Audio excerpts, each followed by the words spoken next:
Yes, let's talk about it indeed. Welcome back to another episode of Elaborate. I am your host, Jake Lloyd. Thanks so much for sticking with us. We're growing, we're learning, we're doing it together. My guest this week, I'm so excited, is long overdue. He's an actor, comedian, and improviser. Maybe you've seen him pop up on Jimmy Kimmel Live or the Disney Channel. He's also a writer, producer, director, responsible for Mark E. Xtreme and On Your Mark, the fantastic web series. His short film, Cookie, it is personal and has an inspiring message. I can't wait to talk all about it. Shane Hartline's on the couch today. Hey, Shane. Hey, man. How's it going? Pretty good, pretty good. Very comfortable couch you have here. That you're lying because it's awful. It's really comfortable. I'm actually very comfortable right now. Okay. I mean, some of these podcast settings aren't that Sure. comfortable. I actually did a podcast once where they were like, let's stand the whole time. Oh, that's fun. And I'm like, that's different. It gets really uncomfortable. I mean, was there an audience? No. It was literally they're like it was two hosts and three people just standing around. One is a buddy of mine, so he probably knows how. Like by the end, halfway through, I was like, I need a chair. Why are we standing? We're both former professional wrestlers, so Sure. after a certain point, we're just like, I need to sit. No, this is ridiculous. Yeah, Why would I ever stand and talk to someone? That's a horrible I don't idea. even stand to pee anymore. No, Once I realized like I could just sit down and do the same thing. I've been doing that my whole life. Yeah. Guys are dumb for standing. Yeah, what you're wasting your time. You've learned so much about me already. Seriously. So Shane, we met through wrestling compadres in that world through Scott Narver. Mm-hmm. But we actually have a ton of mutual friends. I wouldn't be surprised if we actually didn't cross paths earlier, but because we didn't know who each other was, probably wasn't aware of it. Yeah. But you started as an actor, or did you start in the world of sketch comedy and comedy? Because I kind of know you as both of those things. Yeah, I actually. So backtracking a bit, I started taking improv classes when I was 13, and then it 13. What? Yeah, there was so like a young. I know. It was like there was a improv theater in my hometown. I'm from a really small town in Florida, Winter Haven. Winter Haven, Florida. Winter Haven, the home of Legoland, right? Is now. that? Yeah, I was gonna say, that's south of like Disney? Port. Oh wait, but it's on the East Coast or the West Coast? Central. Central. Okay, because so I spent. I try not to talk about this as much as I possibly can because I tried to block it from memory. But I spent about 4 years in the Tampa area. Okay, what for? What for? Because I'm an idiot. I don't know. No, I'm kidding. I joke. It's your hometown. I'm shitting on it already. Great start. I was just moving around, and I ended up with no money. And my cousin, first I ended up in Pensacola doing hurricane relief after Hurricane Ivan. And then at that point, I was like, hey, guess what? You don't make any money when you do, when you donate your time to do hurricane relief. And my cousin lived in Port Richey, and he was like, well, come live with us for a little while. And so I went there, met a girl, and you didn't ended up enjoy staying for a while. You know what? It's like I look back on certain things very fondly that I don't have access to here. But then when I think of the difference for me of living in Los Angeles culturally versus living in Tampa culturally, that's where it was very different for me. I gotcha. But also, as much as I tend to dog on it, like if I didn't live in Tampa, I would have not it wouldn't have been as easy for me to get my foot in the door via comedy. Yeah. I was one of like 10 local comics, period. Same with me in Florida. Like Winter Haven. Yeah. In Winter Haven. No, but like, so I got started in improv around 13 and that kind of like transformed into making, jackass tapes and right. So like, wait, let's go back even further. Yeah. Why did you even have an interest? Was it something that your parents did? Was it something that like you just watched a lot of fun TV? Nobody in my family.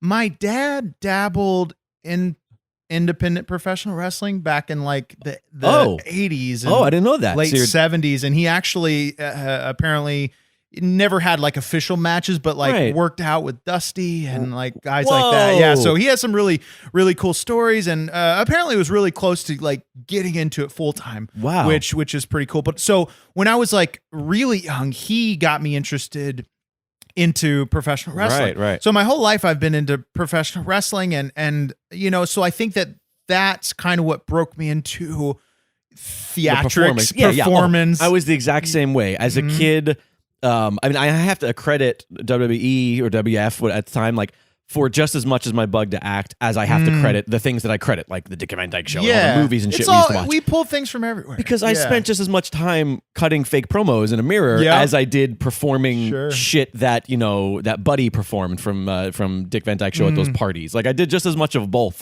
So that makes sense. Yeah, and then, I think it kind of... There was, like I said, nobody in my family that was ever an actor or anything like that. Right. But like what the best thing my family ever did for me was, I found out at a really young age that if I do funny voices or I do characters and stuff, it gets a reaction from people. So that kind of became this like addicting thing that anytime we were at over at the family parts of the family, or like my parents' friends would come over, I'd act out, So that then in turn translated to me begging incessantly of my parents to let me use their video camera. And starting at age 9 or 10, I didn't put a camera down. I continuously would just film myself or me and my friends just acting out skits or playing with our action figures. Are you an only child? No, I have 2 younger sisters. Okay, and were they involved in any of this? Oh yeah. And they would like force their way in the background, and I'd use them as actors. So, but I think my mom loved it because it became like a babysitter. I mean, I have incredible parents, but like my mom, it would like keep me quiet and keep me out of her hair. And it was the exact same way. Like my mom never once said, stop listening to music, stop playing music, stop watching TV, stop playing video, or stop drawing. Like, because I'm not doing something worse. Yep. So 100%. Yeah, absolutely. And then, so that's then what kind of piqued my interest in wanting. I have to ask, sorry to interrupt. Was it one of those like shoulder mount VHS? Oh yeah, big ones, like the big giant shoulder like a encyclopedia size video camera. So we never had one of those, and I always was very bitter about it. My godmother, my aunt, my mom's sister, she was sort of the family historian. She was, so they had that giant shoulder mount bazooka, VHS recorder, and I was always like so sad that I didn't have it, and because I knew that I would do anything to have that camera. Oh my god, it's so funny because we've spent years after this is a whole nother topic of conversation, but we spent years after the VHS era of it was horrible quality footage. Now it's vintage and everybody wants to shoot on VHS again. Right. Because you can't get that fun vintage look. Right. Especially if you're doing fun wrestling related things. It's like you want that. Exactly. Yeah. So that I spent, oh my God, just hours. The best times of my childhood, just like I have hours of footage of just the dumbest stuff. Do you still have it? My parent, tons of it. What's crazy about VHS tapes now, I don't know if you've noticed this, if you've ever like gone back to your parents' house and looked at VHS tapes, but they start rotting after time. Yeah. Like if you don't like properly take care of them. Mm-hmm. So we have like half of our tapes. I've started like digitizing them slowly. Right. But we might need to send them to like some company or something to clean them and then digitize them. Right. Because the film film gets rotten. Especially like wherever there's pressure, if it's being pulled in any specific spot, those are the worst possible spots because like, think about, remember when you would throw like, for cassette tape, it would have been a pencil, but sometimes you would try to move the tape around on even a VHS tape with that bigger white thing. I would always use a quarter. I would try to do it with a quarter to try to like, if there was something caught. And if you've ever done that and like put a little bit of tension on something and then put it away, there's just constant tension on the what is essentially the film or the tape, I guess you would call it. And those parts are so susceptible to just being destroyed because they're under pressure for however long they're being stored for. But what I noticed about we're having a whole conversation about VHS tapes right now. Hey, I love it. But what I noticed about when I started digitizing them, it was the newer VHS tapes were the only ones that were rotting. Oh, but the really? Older ones that they have literally from the 80s, from like my youth, from when you were a kid. Those are fine. It's funny. It's the ones past a certain year. I think it's the quality. Maybe they became shittier. Yep. Or your parents started buying cheap, probably cheaper because you were using so many. I was using so many that they were like, all right, we're not buying the expensive ones. That's anymore. it, 100%. We're buying. Oh, these are cheaper. Yeah, whatever. Yeah. So we never had access to that, but. So I never, as a little kid, I never got to like make it. Every now and then, my aunt would help me and my cousins, because her kids were like my brothers that were my age, and we were the ones like you who were like making shit. So every now and then, she would help us make something, but we couldn't even hold that thing. We were, the thing was so big, and we would not be responsible for it either. Did you ever dive into editing yourself with like two VHS players? So eventually we did get our hands. My mom bought one of those mini DV ones. When they first became quote HD, or they really weren't. They were really like just maybe 720 now, but they shot in like a widescreen format, and it was that one where I'm pantomiming, which is great for a podcast audience, where it's almost like you hold it all on one side and the screen was right next to it. It was that was the first one my mom ever got. Very cool. And I was already at that point, I'm maybe 13, 14, and that was it. Like off to the races. We would make so much shit, but yeah.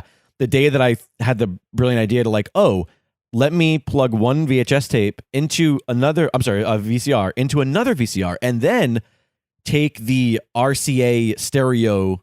Take one out. Put music in. Yep. Put a CD player into that other output. And then boom, now you can edit and you have music on top of it. We made so many shitty music videos. Yep. Oh man, yeah. Best times. Let's make a movie like kids that today, again. They don't know how good they got They it. don't. I mean, they literally on an can iPhone. It's perfect. In seconds can add music on Instagram to something. They don't know how much work it took.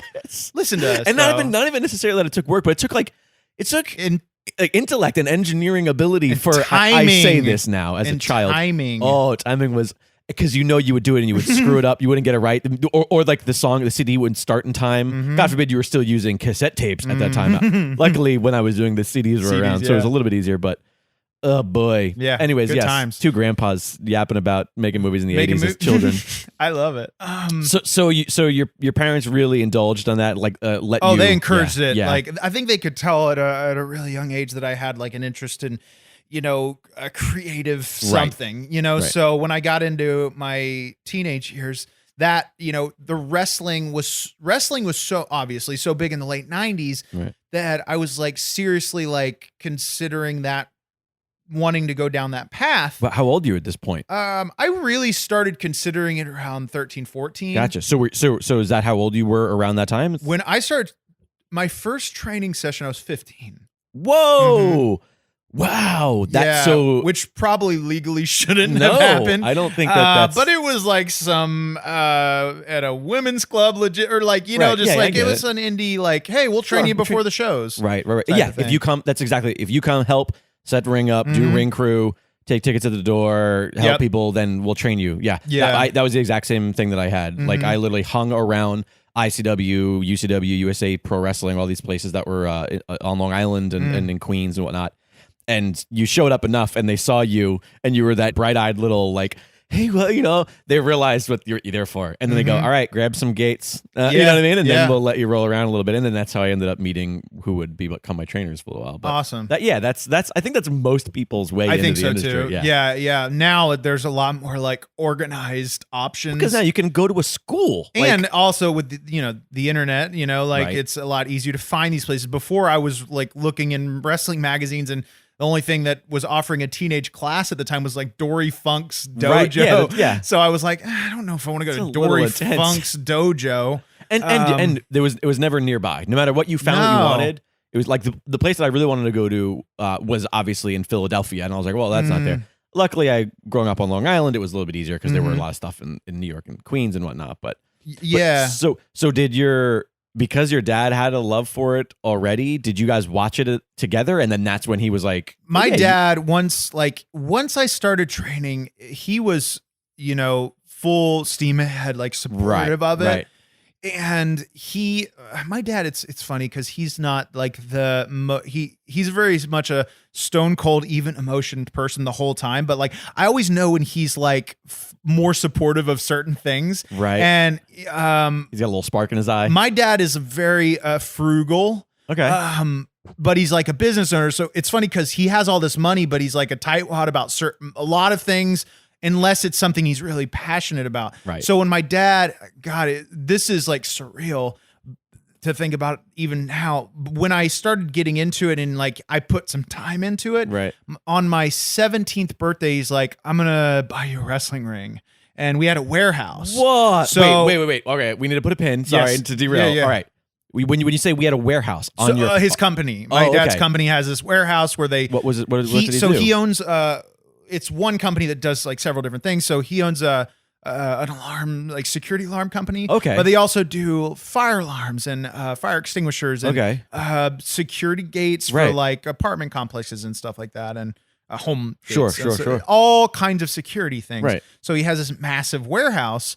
And so legit, when I was 17, he ordered a high spots ring for me. Wow. And then that turned into, I'll get you this ring if you can like set up like a weekly like training session where like a trainer can come in, and then trainees can meet like at our warehouse. Your dad essentially started his own wrestling school. Sort of, yes. Yeah. And what's funny is like when he first started it was like a little like they can come and do whatever. And then like I think when he came and saw the first session, he's like, I need to get my lawyer to draft up a release form and, do this the right way. So, but it was surreal because in my hometown, I would have,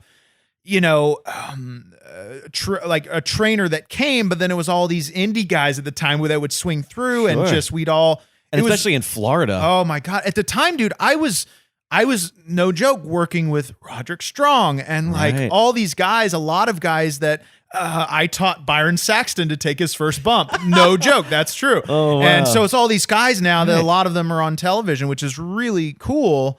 But yeah, like, so backtracking a bit, I, was very fortunate that, my training sessions were so conveniently located. That is like, honestly, that's lottery of supportive parents right there. What did that mom think of this? She supported it, but she hated it. Also, I could say, like she didn't want me to get hurt. And do you know if when your dad was doing his wrestling moonlighting, so to speak, that was he with your mom at that point? Did they know each other? So the story goes, this is what the story goes, and he swears by this. Right. He was about to sign, and I've seen pictures of my dad. Right. Just jacked. Really? Mustache, probably since he was 5. No, but he was jacked, and I'm not exaggerating. He was a pro wrestler. Yeah, and in the 80s. Yeah. And so the story goes is because he was legit good friends with Rick Rude at the time. Oh, all right. So the story is that he was going to sign a contract with Florida Championship Wrestling to tag team with Rick Rude. But my dad said that the weekend that he was supposed to sign the contract, he started talking to my mom, and that's what made him stop wrestling. I'm like, there's parts of that I believe and don't believe, but like I like to believe that fairy tale. There's probably truths in there. Truth to that, yeah. But I believe that he was like talking to Florida Championship Wrestling. The timing of my mom, I think he fabricates to like make her feel like a little, or if anything, I would have been in. Not for nothing. Like, man, that's like he's being manipulative. He's holding that against her for the rest of her life. He's like, it's because of you that I didn't see my dreams. I didn't get to follow my dreams. And I had all these shitty kids. Meanwhile, he probably took a really stiff clothesline from somebody and was like, "This is not for me." But you know what though? I'm doing it for you, honey.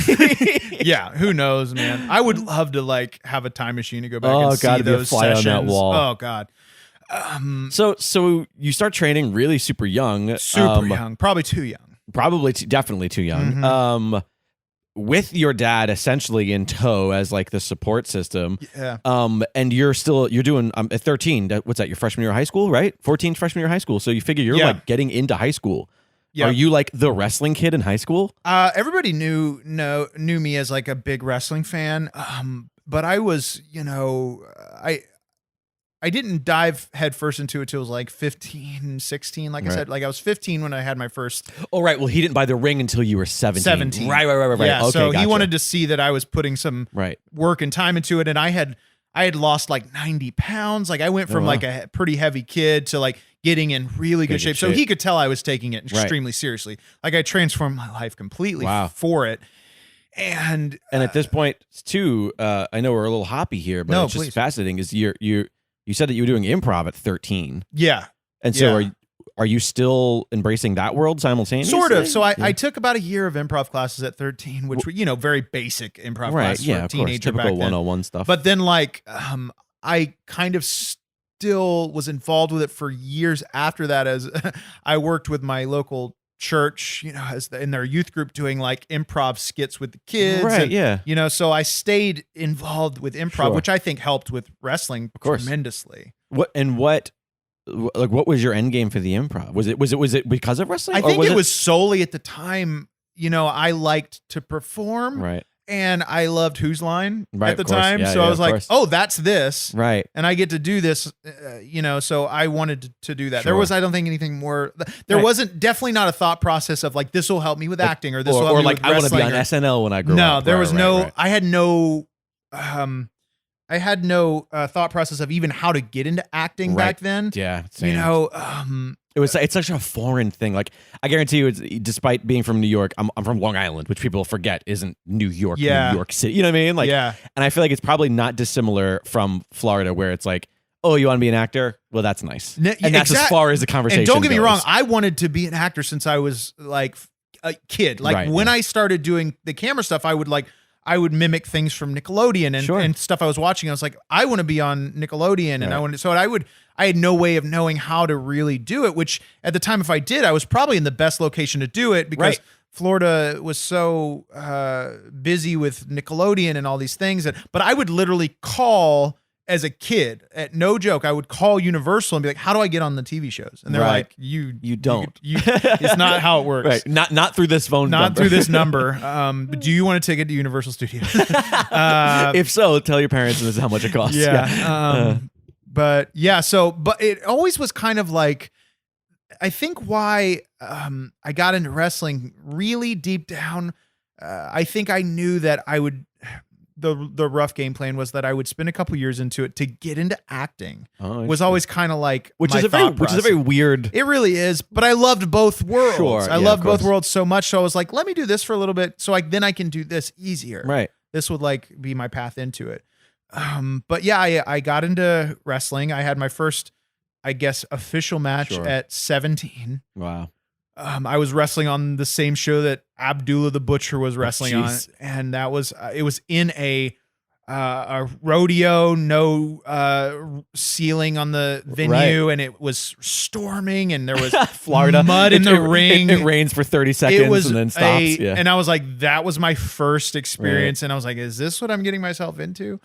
But I spent a couple years in it, and it was fun, man. Like I had fun, but I think that my heart, was elsewhere. Sure. And, so every time I'd start getting hurt or like the backstage stuff or the stress politics, or the drama, like it's just after a certain point, I was like, why am I doing this? And also, I don't wonder if, and I can't speak to this because I could not be further removed from wrestling as an industry at this point. I stress that enough. Cannot be further removed from it.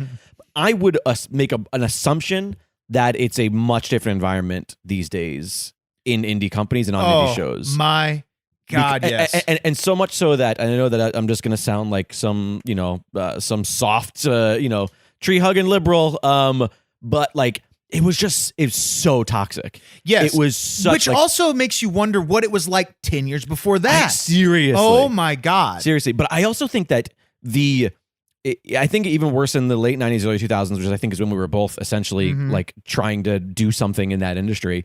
It's add the rampant toxic masculinity and just the types of people that are drawn to the industry. And then on top of that, what the industry was at that time, which everything was extreme. Everything was about, being the biggest, the most extreme, the most audacious, and I'm like that. Those two things combined would make it feel like that was the hardest time to ever get into to wrestling. I was and having nothing to do with bumps or getting hurt or strictly like being around those people. And I know that I sound like an asshole, but that's just my point of view. I was 18 and like I was surrounded by drugs. No joke. It sounds like I'm lying, but I was surrounded by drugs and, like you said, toxic masculinity and people that were legit beating me up in the ring because I'm supposed to pay my dues. Honestly, my nose was broken so many times. God. It got to a certain point where I was just dreading training and I was dreading the whole thing. And I would have, they're going to remain nameless, but several A-list big wrestlers that would come through our school and just beat us up because they're the big name. Yeah. And it would terrify me because I was a kid. Yeah. And here's the thing. Like, I understand the paying the dues elements. Absolutely. I understand it of like challenging you. Are you tough enough for this industry? Sure. I understand that. But past a certain point. Yes. So I've told the story, I think on Compadres. I'll keep it brief here because I don't know that this audience entirely even knows what I'm talking about. But I think the day in my heart that I realized this was not going to happen for me, I was being trained by at the time a guy named Damian Dragon in New York, nicest guy in the entire world.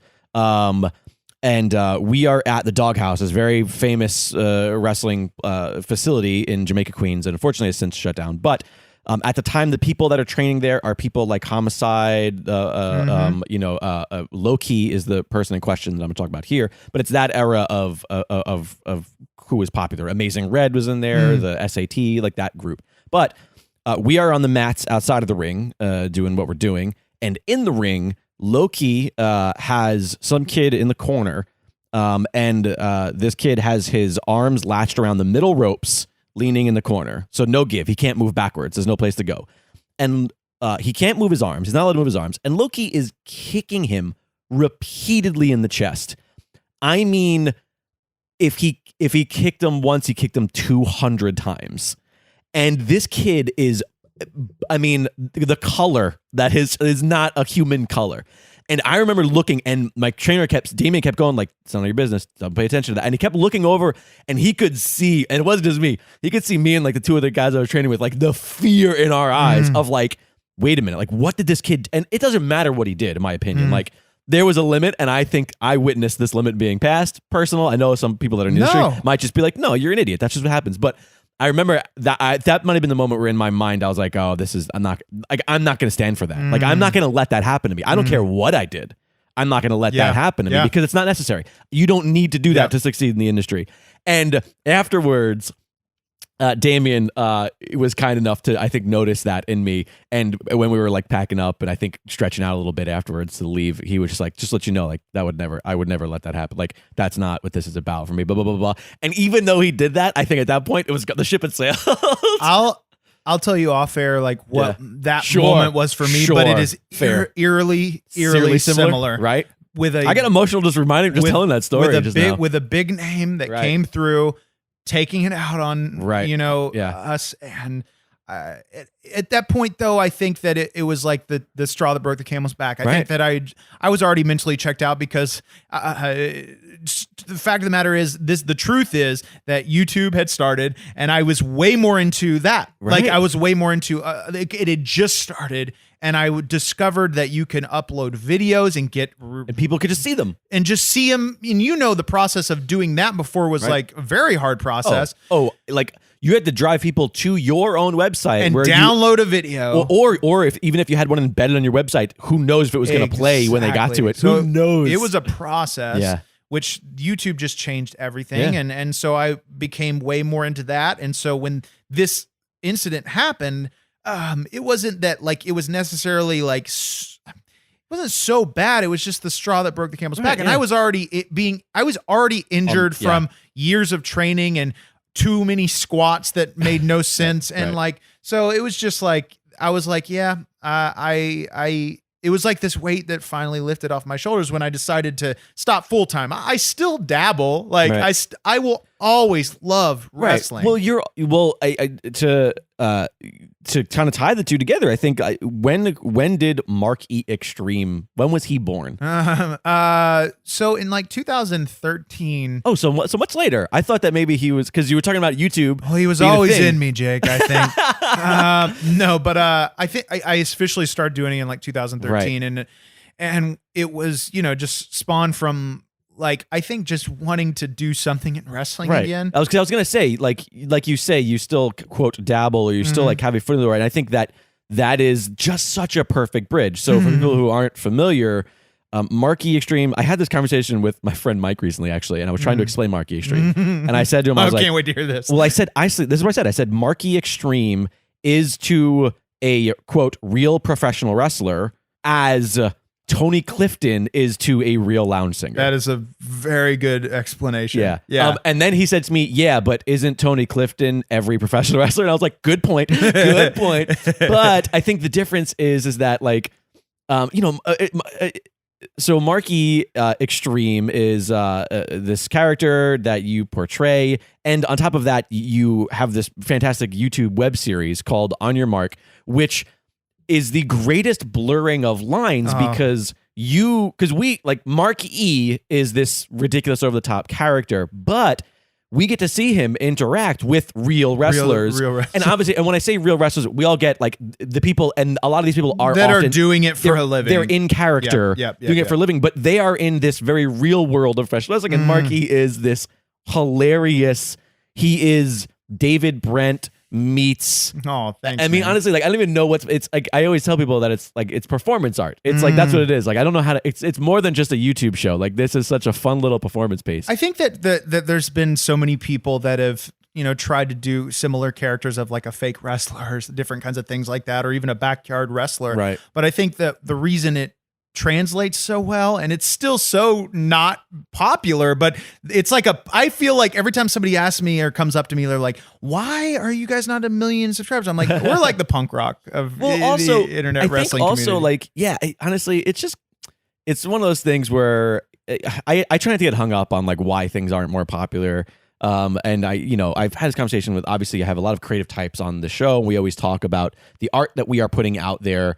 And I always say to people like, it is really popular. Like if a YouTube video, and I'm going to use lowball numbers just so that, people out there who are also artists putting art out there, like if you upload something to YouTube and it gets 100 views, that's a lot if you think about it. Then it's popular. Yeah. It might not be popular amongst a ridiculous standards today, but I always tell people the exact same thing. If you did that exact same thing on a stage someplace, in front of 100 people, and 100 people showed up, you would be ecstatic. This would have been a massive success. That this show, 100 people came and watched this show. That's so true, man. I've never. And so I think one, it is wildly popular personally, and two, like the thing that makes it so unique is I think people like. There's no like you're not like there's no wrestling. I've never wanted to show the backyard wrestling, and that is so brilliant. But also, I think, and I'm gonna shit on the community that I love. Might be too smart for a lot of wrestling fans. I've heard that from people before. But I never want to, and I never want to like water it down. Right? No, I think the reason that it, like I was going back a little bit, I think that the reason it does translate so well, especially to wrestlers. Right. 99% of the wrestlers I present this to or know about it, it's received so well. Yeah, they love because I come from wrestling, so I speak that language. And also they know that guy. Like they know the person that you have turned up to 11. They know that guy in real life. And I think we all did. Anybody who worked in or around wrestling knows this guy in some capacity. And you're doing it again, like I equate it to like a David Brent or Tony Clifton. Like you're just turning it up so obnoxiously high that it's the most fun character I do, and it's funny. Like I never really in it until I do like the beginning catchphase, and then I feel like I sink into it. Dana Carvey talks about that all the time, where like he can't do a character without the hook. Like he needs or what does he call it? The turnkey. He has a specific phrase that now I'm failing as a comedy fan and comedian.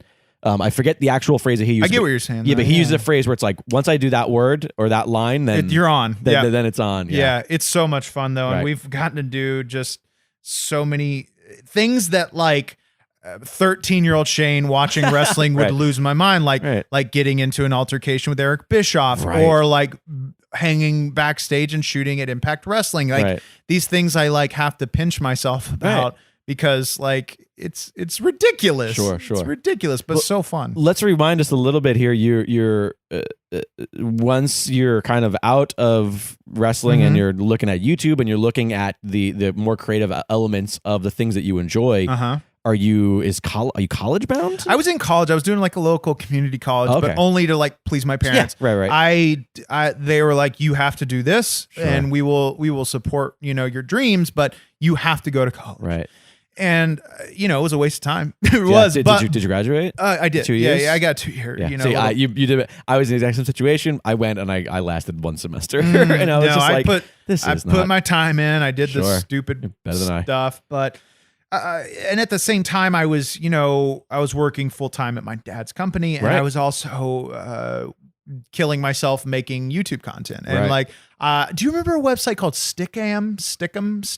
Sounds familiar. It was like the first website where you could do essentially what Twitch does now, just stream yourself. Yeah, sure. So we were one of the first people on that website to do like a weekly web show, and and they would feature us, and it was so fun. And so like all my efforts at that time were in under the umbrella of this internet comedy group I would call Wood and Steel Productions. So we would make comedy sketches. We would do the weekly web show. Where did you meet those people? They were just friends from my hometown. Like Gotcha. they had no interest to getting into entertainment. Right. So you were sort of the tent pole for the little tent of people film that group. Yeah. You were just like, it's like, hey, everybody's helping Shane with Shane's thing. And that's the truth of it. Right. And like at the time I would always get caught up on like, guys, let's all take this so seriously, because if we do, collectively we'll be famous. And because fame was such an important thing at the time. Right.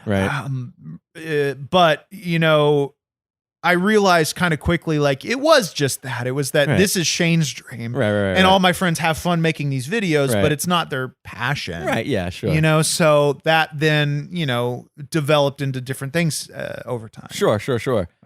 And most of them all fell to the wayside as you. I'm still friends with I meant creatively. But creatively, nobody really dove into They're all doing things better with their lives now than we are. But what's crazy is like, that was still at YouTube's infancy. So doing those things got me my first agent and got me like some television opportunities, and it's still in Florida. Still in Florida. But how long did you stay in Florida age-wise, like until? I moved to Los Angeles 2011. I just did Rock of Ages, and then I was like, That's right. You were the bartender in Rock of Ages, I was. Right? Yeah. So, after wrestling, I over time through YouTube, I got my first agent, which then commercials, and that snowballed. But like, it's funny because at the time, Florida was a really great place to get into the industry because there was like nobody there. Yeah. I was there from 2005 to 2009. Yeah. Okay. And I was in Tampa, so I was on the other side. Yeah. Had fucking no idea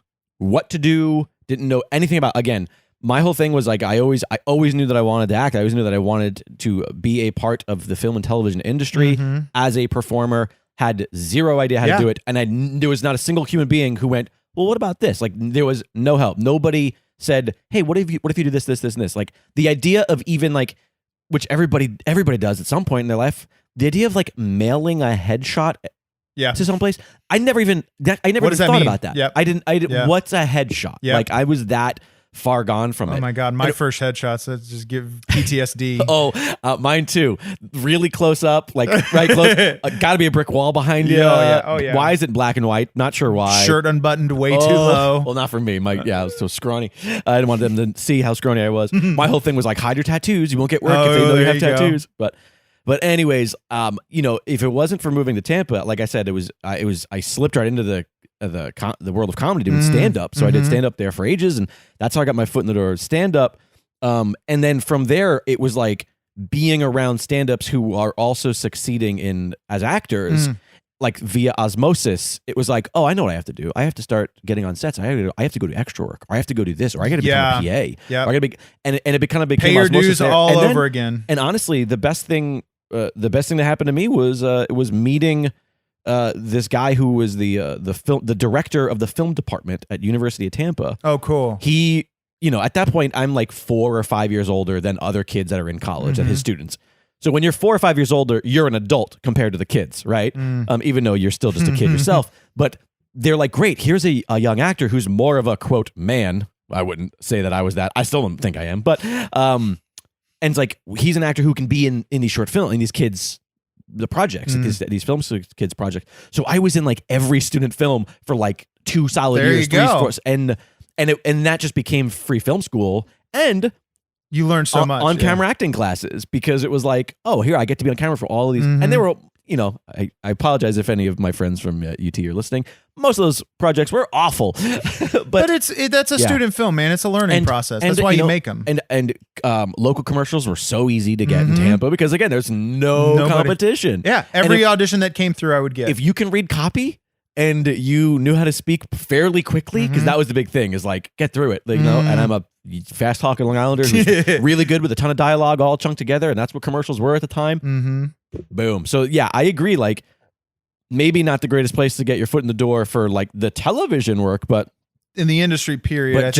And getting some experience and understanding like how shit works a little bit. I think any like state that like Florida or now Atlanta. Well, Atlanta's even becoming oversaturated, but there's all these like smaller markets. I think that anybody that wants to get into the industry, I would advise to spend time in a small market first. Yeah, go to Atlanta. Get some credits and then make the leap to the big also cities, because you'll quote unquote. Also, and again, now I wouldn't do it because I'm already rooted. But if I was thinking about moving to LA right now, I would much sooner just go to Atlanta. Yeah, because you'll pay 1/3 of what you're paying in rent. It's still rent's going up everywhere. I know, a lot more auditions. Man, so many more auditions. I have tons of friends who have since just made the trip from LA and they're like, oh, best thing I ever did. I'm like, great. Yeah, I would advise it. Yeah. So when you did finally get out to LA, you said 2011, is that what you said? Yeah. Gotcha. Yeah. I just did Rock of Ages and I was like, and it was funny because like that kind of just popped up, obviously, like these things do. And I had never done anything of that caliber before. And so it was just life-changing, genuinely. And it was such a small part, but it was life-changing. Was that your first time on a big, quote, Hollywood set? God, yes. Yeah. And honestly, how much is that just a trigger for you? In what way? What do you mean? Like meaning like it just immediately awakens everything. Oh, it was so addicting. I was like, I have to do this all the time. And you can't help but be on a set like that, surrounded by people like Russell Brand, Tom Cruise, Alec Baldwin, all these guys that I spent weeks with. Right. And I can't help but like your brain just starts expanding of like, oh, what is this going to lead to? What could this mean? It just becomes addicting. I always say that it was also, for me personally, it was like being home for the first time, like being on a film set, a real one. So I did a bunch of sporadic, crappy extra work on indie movies that were, not anything, that were like no different than the kind of crap that I would then go on to make just a couple years later.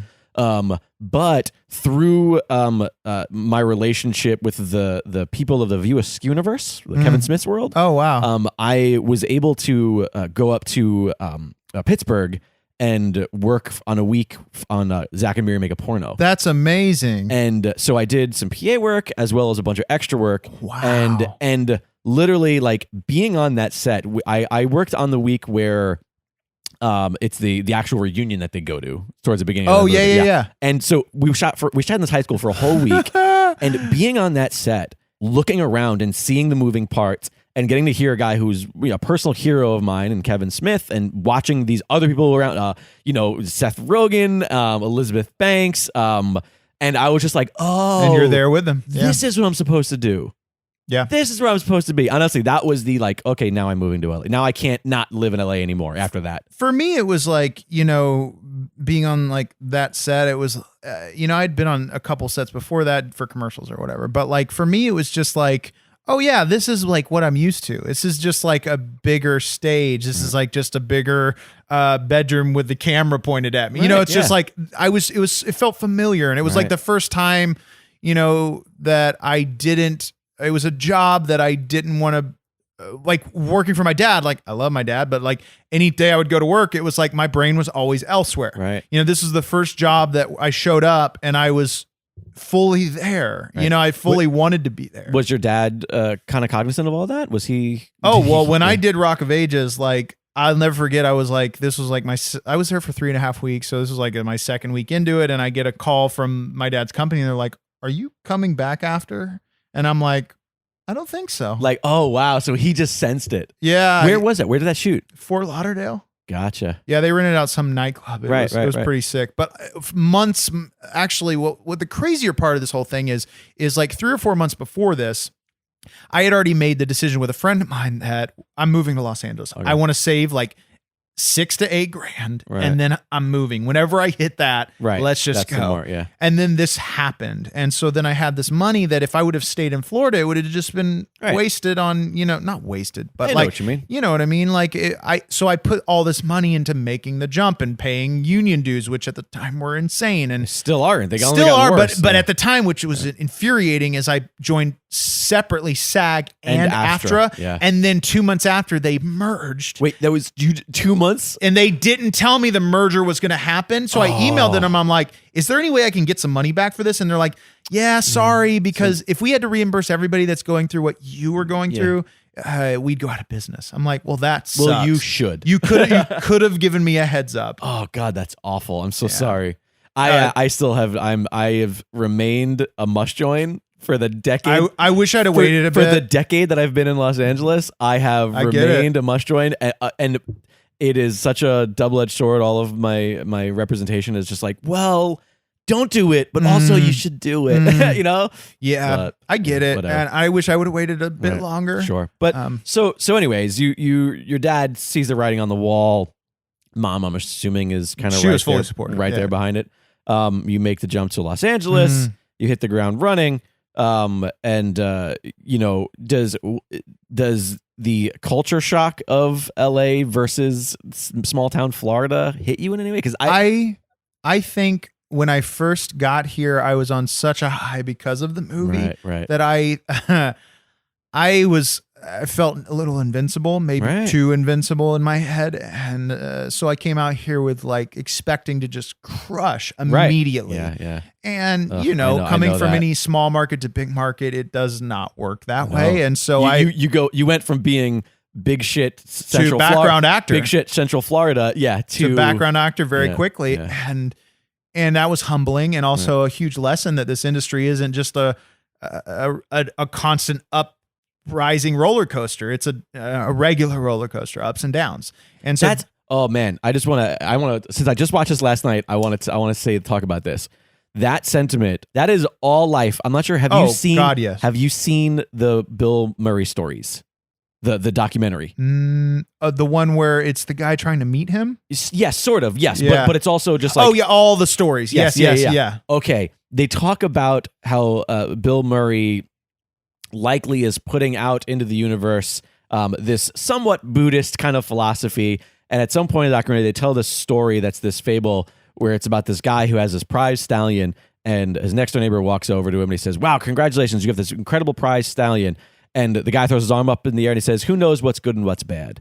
And the next day, the stallion runs away. And the neighbor walks back over and goes, "Oh my God, I'm so sorry that you lost your prize stallion." And he throws his hands up in the air and he goes, "Who knows what's good or what's bad?" And then the next day, the stallion comes back, and with him, he brings 40 other wild horses.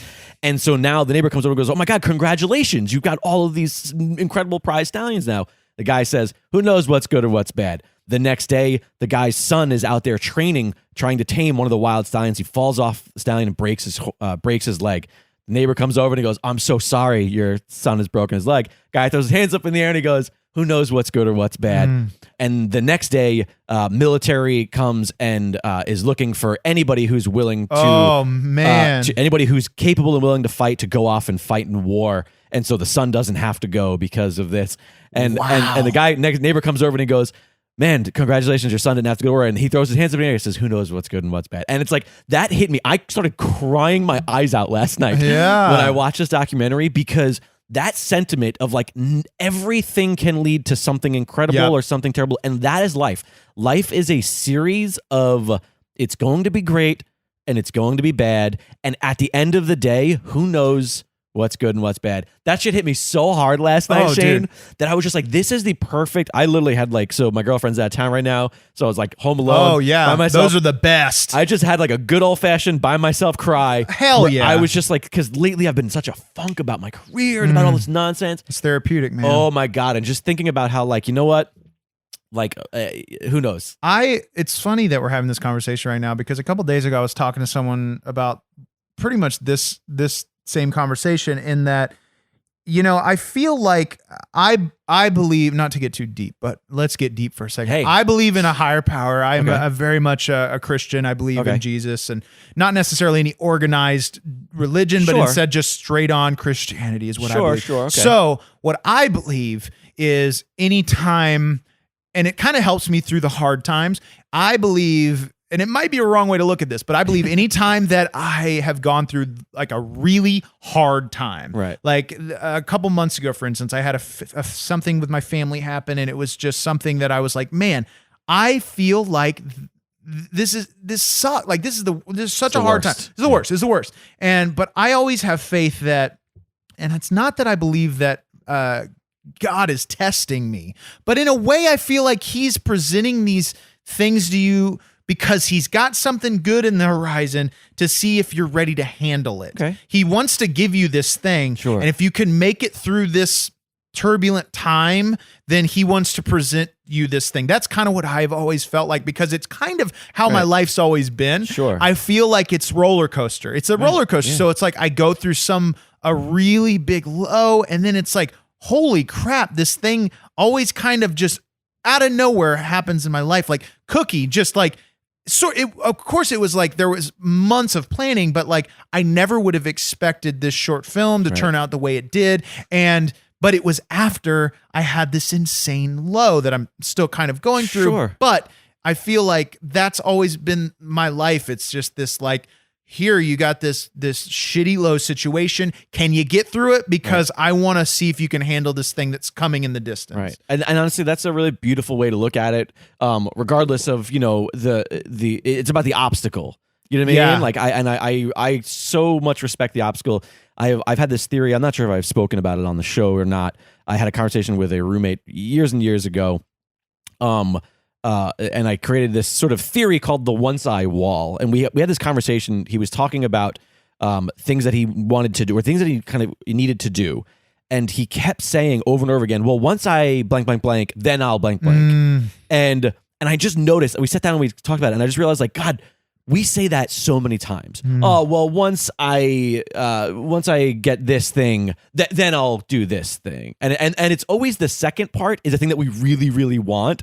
And we use the first part, the once I blank, as this wall, this imaginary wall that we just go like, well, I guess I can't get to that other thing because this wall's in my way. And it's silly, but I literally named it the once I wall. I love that. And we kept talking about it, and he would say something. I go, oh, there's that once I wall, and I was like, I got a question for you. Is the only way to the thing beyond it through the wall? Why can't you just walk around it? Sometimes you can just walk around it, and like that. Most of the time you can. Most of the time, and don't get me wrong. I know that I'm generalizing. There are some things, especially professionally and personally, that are very, very hard, and sometimes you got to go through. And going through it is very therapeutic and great and awesome. Sometimes you can walk around, and it has nothing to do with shortcuts.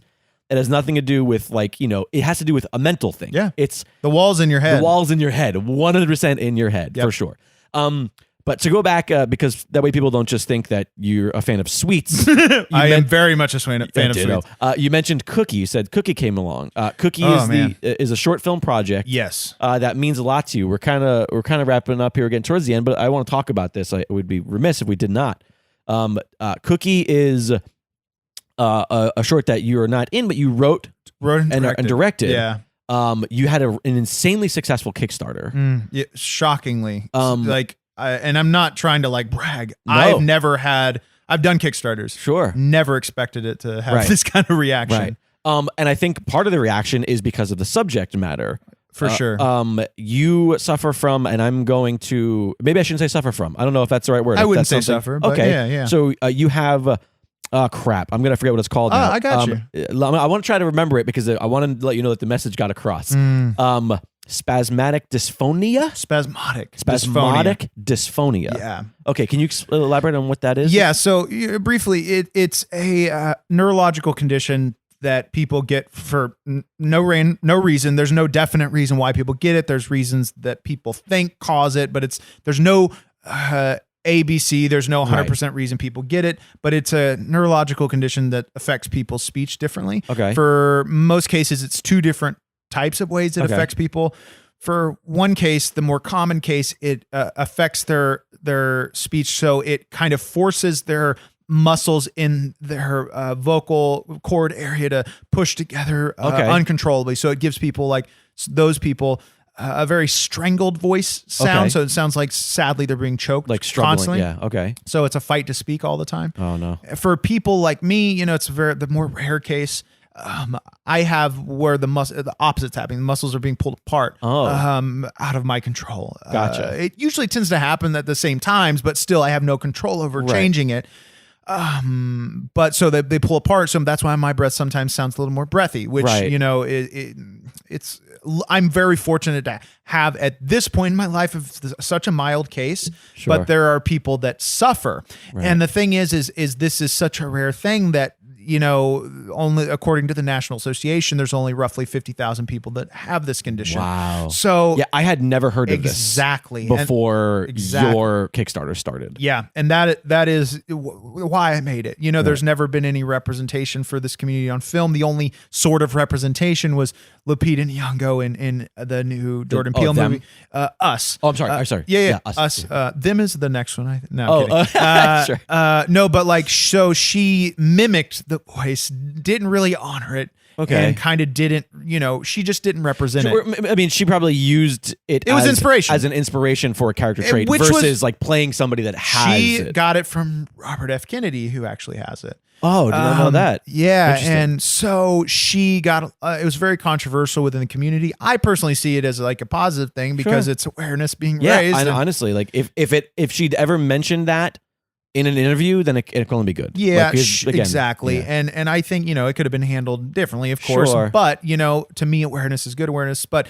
it was funny because at the end of last year, so it started as I wanted to write something just to submit to Sundance. I wanted to that was like a bucket list thing. Okay. I always wanted to make something to submit to Sundance. And then it hit me really quickly. I was like, what are stories that, what are they looking for? And there's stories that haven't been told yet. Right. And I was like, well, damn, I have a story. It's your story. It's pretty much my story, but it's in the voice of another character. Okay. And kind of everyone's struggles and frustrations with the condition through this one character. Okay. And it's a story of a young woman? Yeah, a woman that has a severe case. Okay. That has always had the passion of wanting to become an actress, but that she was completely stripped of this because she was stricken with this condition. Right. Is the actress that you hired, does she have the condition? Or at least, obviously you're directing it, so I'm assuming you're playing it very true.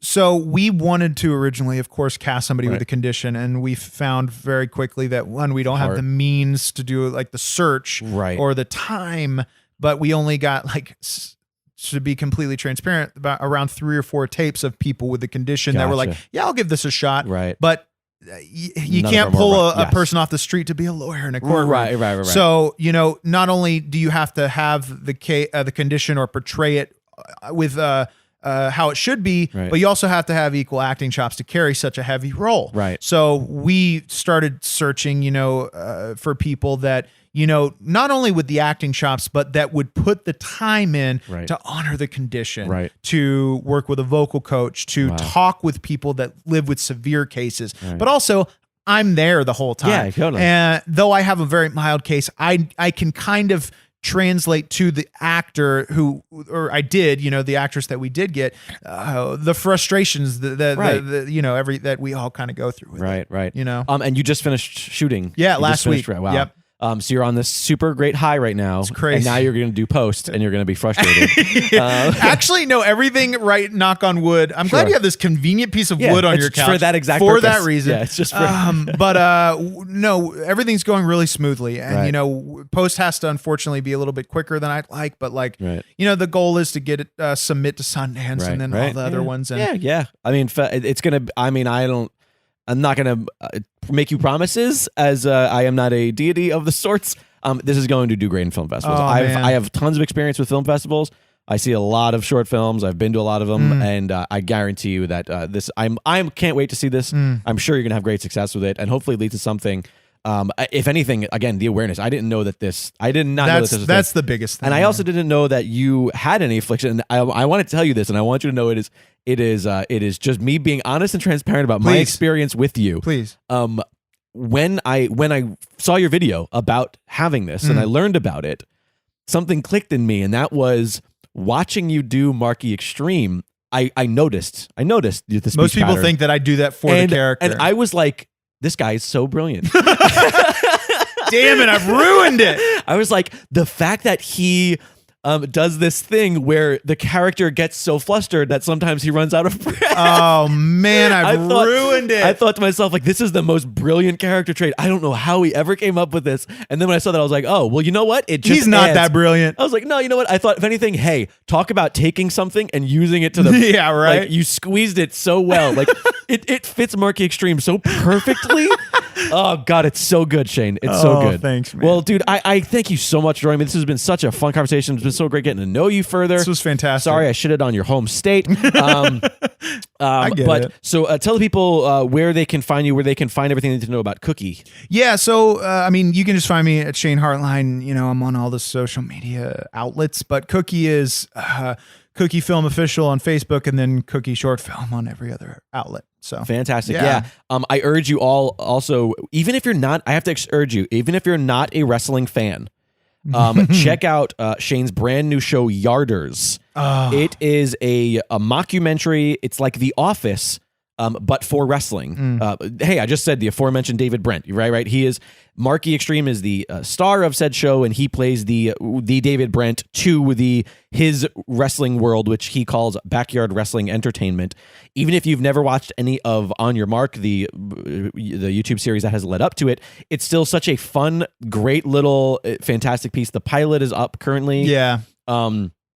Watch this show and then tweet at and Instagram at Hulu, at Netflix, please, at every place, at Amazon. This show is such a fun, unique show that is lightning in a bottle. Regardless of whether you know anything about wrestling, this show Yarders is so good. I have to urge you. The cast is great. Thank you, dude. I really love a ton of your fellow castmates.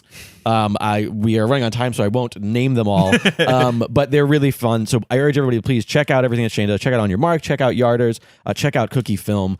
As always, if you're enjoying this program, please follow us on social media at Elaborate Pod. That's at Elaborate Pod, or Elaborate, which some people think the show is called Elaborate. That's fine. It works either way. So at Elaborate Pod, find us on all of your favorite podcast download providers, but leave us that sweet, sweet Apple Podcast rating and review. That's the most important thing, rating and reviews. Let people know, hey, there's this really great podcast out there, having really fun conversations with really creative people who hopefully you are meeting and then enjoying beyond. Find official Elaborate merchandise at dragonwagonshop.com. That is your best way to support the show. Help us keep the lights on. My laptop just crapped out on me. Got to buy a new one. Hey, buy some t-shirts for me. I'd really appreciate it. There's some really fun t-shirts. If you don't want a t-shirt with my big, dumb, ugly mug on it, there's a really fun Elaborate shirt that I love. It's made to look like sort of a burger joint stand. It says Elaborate. It says let's talk about it in sort of a fun neon looking sign. It's vague. It's a fun shirt. People are always like, well, I love your podcast, but I'm not going to wear your face on a shirt. I don't like you that much. This is a fun shirt just for you guys. I think that about does it. What else do I have to say? Check out all the other fun podcasts on Dragon Wagon Radio. Follow at It's Dragon Wagon on all social media. You can find me personally at Liquid Jake on Twitter, at Jake Lloyd on Instagram. I'm going to get that Twitter handle just to be Jake Lloyd one day. It will happen. I think that about covers it. I will end with the plea that I give to the people always. Please be an artist, not an influencer. Create art, not content. Shane, thank you so much for coming. I love you, man. Dude, this was amazing. Thank you. Hey, everybody. I'm sitting here with Cheryl Jones, host of the Movies Made Me podcast. How's it going, Cheryl? Fine. How are you? Great. Can you tell me a little bit about your podcast? Yes. We talk about the movies that have influenced you to be who you are. That sounds like a really hard thing to decide on. It is. What's one of your influential movies? Oh, hands down, one of my most influential movies is City Slickers. I knew that because you've been on my show. It's true. Oh, it's all a facade. Hollywood. How do people listen? They can listen at mmmpodcast.com, iTunes, Stitcher, Google Play Music, and iHeartRadio.